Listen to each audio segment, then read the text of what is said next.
It's getting personal.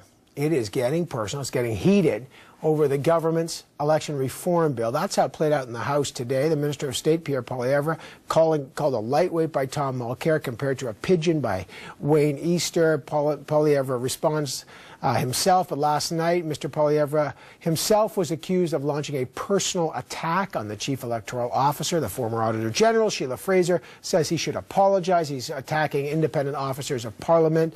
This debate is heating up. Will the government just say, okay, we will have more public consultations on the bill? Should they hold a free vote on the changes to the Elections Act Justin Trudeau demanded the Prime Minister do? Let's find out. Joining me now, the Parliamentary Secretary to the Minister of International Trade, Erin O'Toole, is on this subject today. The Deputy Leader of the NDP, David Christopherson, is here, and the Liberal critic for Democratic Reform, Scott Sims, is here. Gents, good to see you. All right, Mr. O'Toole, will the government...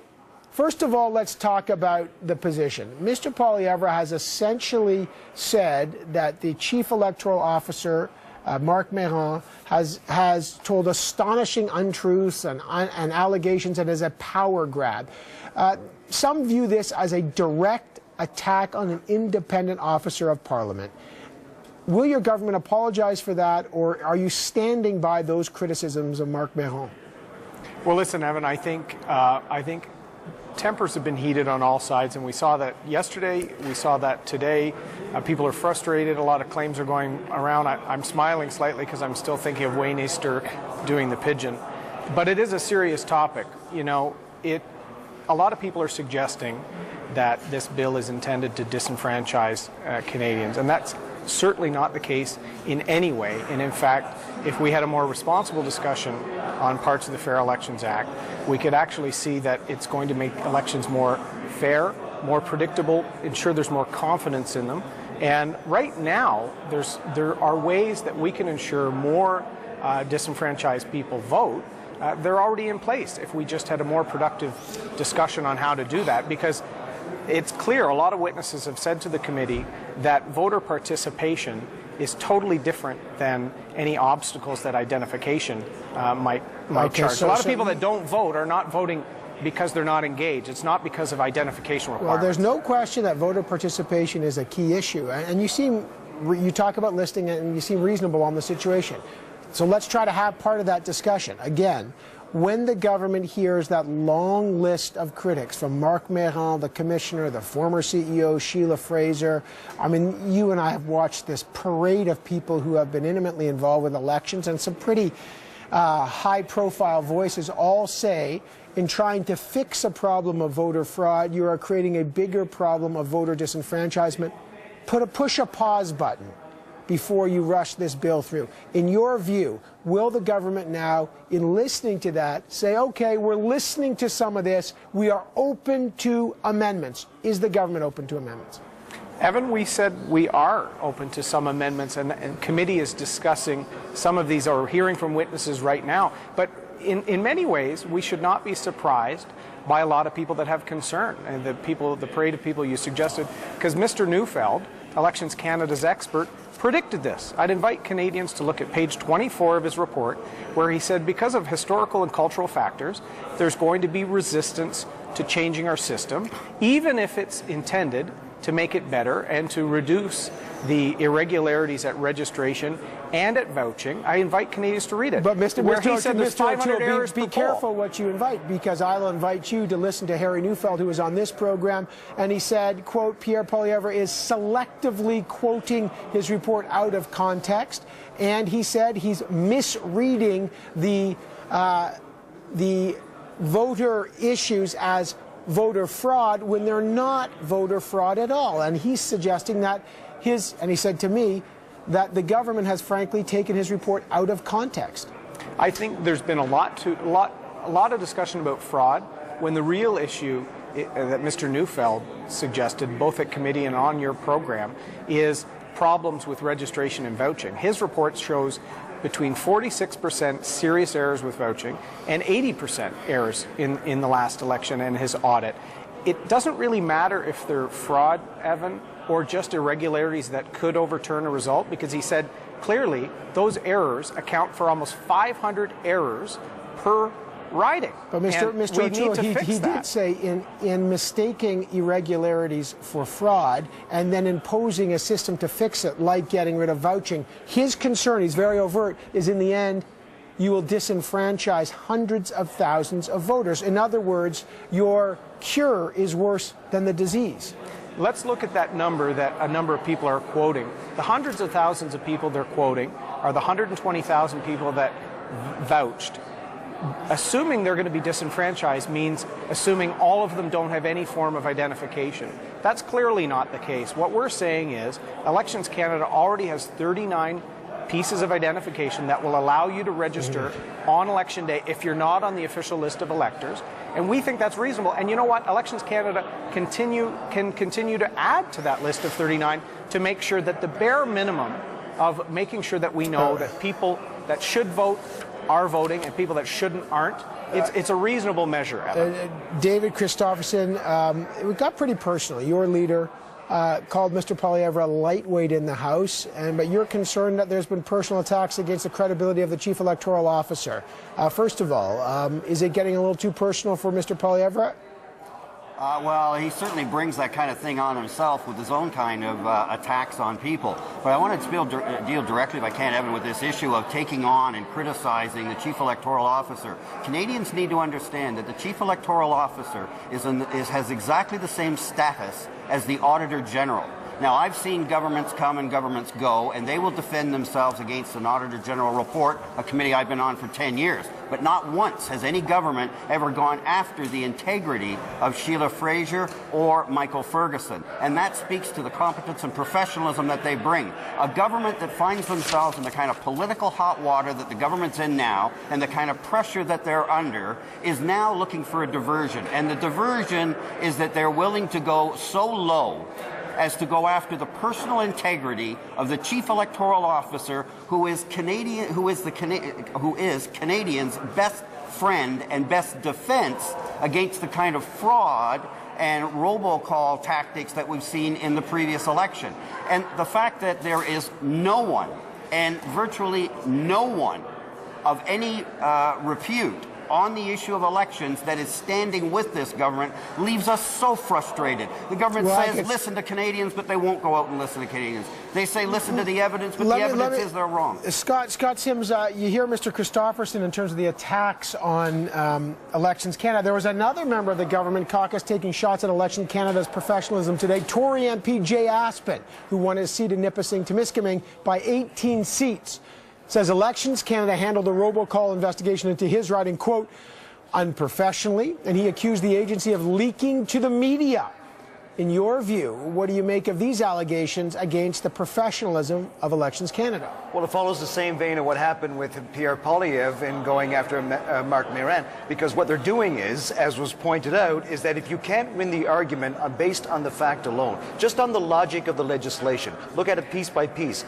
What they're doing is, the people who are against the logic of this bill and all the damage that it's going to do, especially regarding disenfranchising, they go after the character of that person as to how much, did they get any money from Elections Canada? That comes up quite a bit. And now with Jay Aspin, you know, there were leaks from, can they actually prove this stuff? They fabricate some of this stuff, put it out there. Hopefully nobody knows the difference and think, well, that must be true if he's saying it. And it's not true.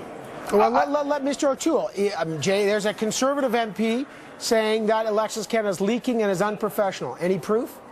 Well, listen, I think the subject Jay raised today actually shows why one of the measures in the bill is there, Evan.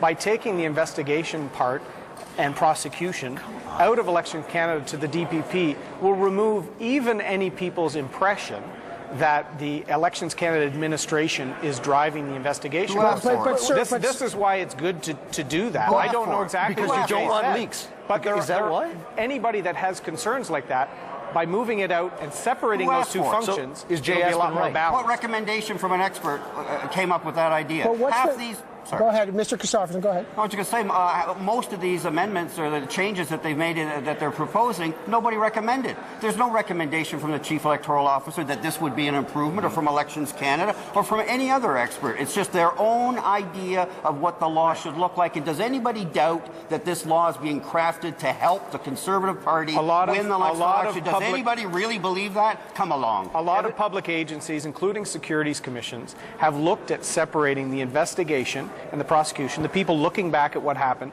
separating them from the people who are But nobody doing made public no specific recommendation. So it's actually quite Your normal. government made Quite it up normal. because it helps The you. only recommendation that they wanted was to have the tools by which to do investigation. We had witnesses from the Competition Bureau who pointed out that their ability to compel witness testimony, they use a lot and they use it effectively. That's one thing that they don't have. This is not an exercise in independence. This is an exercise in isolation. And then they want to isolate the commissioner, period. I want to talk about, I mean, we talked about the Mr. Aspen, no evidence that there's leaks from Elections Canada. Sheila Fraser then saying there's an attack on the integrity of independent officers of Parliament. You had the Brad Butt issue where he literally invented an eyewitness account of fraud. And then yesterday we ran this clip of Nova Scotia Conservative Senator Thomas McInnes on the Senate committee talking about vouching and other questionable voting.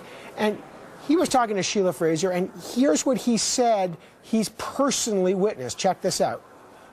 I've witnessed it personally on the streets of Halifax and Dartmouth, and it is a problem. Many of these people, first of all, don't even know who the candidates are, haven't been involved. That doesn't absolve them from the right to vote.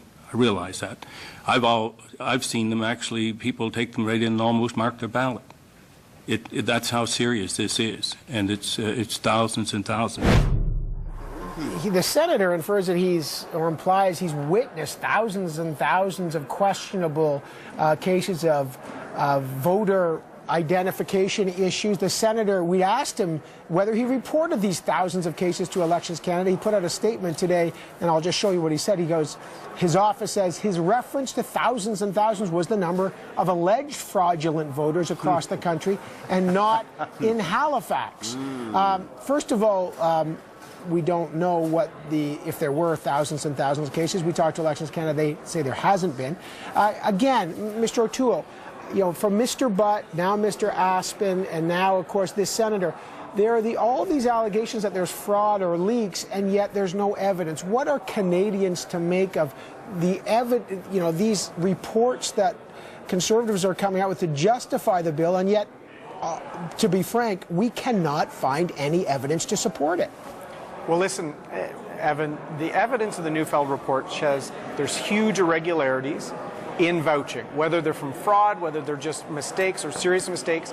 Most jurisdictions, including the UK, some provinces, are moving towards identification as a clear requirement at the polls. And I would say there's been a lot of people talking about this subject over the years, including a Liberal MPP in Ontario who's made some accusations about NDP vouching irregularities. He was even going to move a private member's bill in the Ontario legislature on the subject. So it has come up, and when we can prove the identity of someone, there is no need for vouching, which Mr. Neufeld says comes from a time before all these forms of identification. But he did say he did. Small towns you're sort of, right. They all said that vouching isn't perfect, but they said to eliminate it, as this bill suggests, would have the consequence of disenfranchising. In Mr. Neufeld's case, he actually quoted 400,000 people, but over 100,000 people are voting. In other words, is it worth doing? That number, I think, can't be supported, Evan. That number takes the 120,000 people that vouched and the irregularities and makes an assumption that those people don't have any identification. Most Canadians do, and the rules also permit disenfranchised folks on First Nations or others to have letters that, you know what, band councils or seniors' homes could produce a letter for every single resident the first day an election is called. And there's that resident. So there's lots of ways that it can be worked. The only evidence out there, the only allegations of fraud are coming from card-carrying Conservatives. Any fair-minded Canadian would say, okay, and I'm sure the Liberals and the NDP would have their point of view. What do the non-partisan experts who care about my right to vote, what do they have to say? What do all those experts have to say? Are they divided? Do they have disagreements as to what's right or wrong? No, they are unanimous. But to be fair, they do say, and I got about 30 seconds, Mr. Sims, Mr. Christophe, they do say that there are problems. They don't believe the solution as proposed in the bill necessarily works, but they do say vouching is not perfect. Okay, yeah, absolutely. But there's a territory, it's either Yukon or Northwest Territories, that are actually looking, the Chief Electoral Officer was here and gave evidence, he's looking to expand, thank you, Northwest Territories, they're looking to expand vouching. So problems That's David Brock. That's David Brock from the Northwest Territories. Exactly, Mr. Brock. Yeah. And he was saying that they realize that it's not perfect, but the alternative is worse. And so to improve the ability of Canadians to actually get out and vote, they're going to expand vouching. One of the governments in Canada is going to expand vouching. All the experts say that it should stay. The only people who are saying get rid of it is the Conservatives. We should expand the number of IDs available to Canadians. Every province has some It's reasonable form to of ask vouching. to prove basically who you are and that you have the right to vote. Canadians understand that. I would rather their passion be directed at expanding the list to new things, to turn it from 39 to 49, than to use something that's permanently unreliable. All right, well, maybe that's an answer. Well, there's a proposal out there. Maybe it should be 49. All right, listen, this is a good debate. I'd love to keep going. We'll probably do it tomorrow. Aaron O'Toole, David Christopherson, and Scott Sims. Gentlemen, it's always a pleasure to have the three of you on. Thank you very much, Evan.